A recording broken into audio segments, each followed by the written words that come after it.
اب ورڈپریس واحد content management system نہیں ہے. اگر ہم انتہائی مشہور کانٹینٹ مینجمنٹ سسٹمز کو ہی دیکھیں تو اس میں ورڈپریس کے علاوہ ڈروپل ہے, جملہ ہے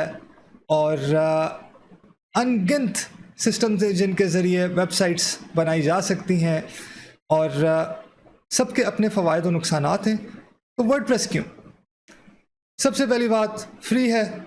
جو چاہے اسے ڈاؤن لوڈ کر کے اس میں کسی بھی قسم کی تبدیلی بھی کر سکتا ہے, تبدیلی کیے بغیر اسے کسی بھی قسم کے ویب سرور پہ انسٹال کر سکتا ہے اور اس سے اپنی ویب سائٹ شروع کر سکتا ہے. بہت ایکسٹینڈیبل ہے, اس کے اتنے تھیمز اور اتنے پلگنز موجود ہیں کہ اگر کوئی بھی فنکشنالٹی کسی ویب سائٹ میں ڈالی جا سکتی ہے تو عین ممکن ہے کہ ورڈپریس میں اس فنکشنالٹی کا کوئی نہ کوئی پلگن پہلے سے موجود ہو.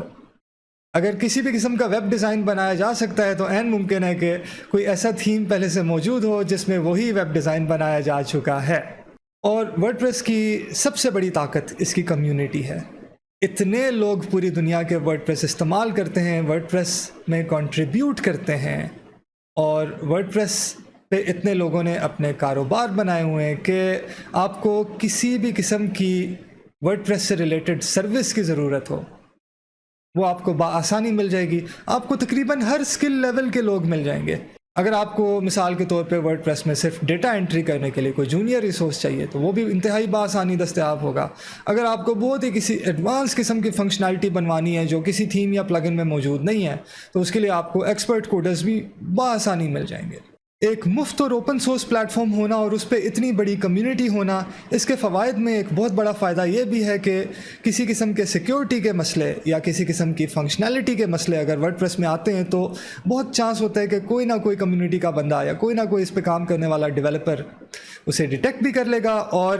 اتنے لوگ جب اس پروجیکٹ پہ کام کر رہے ہوں گے تو کوئی نہ کوئی ان میں سے اسے فکس بھی کر دے گا. اور بہت سے لوگ جن کی بہت بڑی بڑی ویب سائٹس ورڈپریس پہ چل رہی ہیں, جن کے پاس ٹیم ہوتی ہے اپنی ڈیولپرس کی, وہ جب اگر کسی قسم کا سیکیورٹی کا مسئلہ خاص طور پہ اگر اس کا انہیں پتہ چلتا ہے تو وہ ان کے ڈیولپرز سب سے پہلے اسے فکس کرنے کی کوشش کرتے ہیں, اور فکس کرنے کے بعد وہ اکثر وہ فکس ورڈپریس کے سورس کوڈ میں بھیج دیتے ہیں تاکہ باقی پوری دنیا جو ورڈپریس استعمال کری ہے وہ بھی اس سے مستفید ہو سکے اور ورڈپریس کی سائٹس سیکیور ہو سکیں.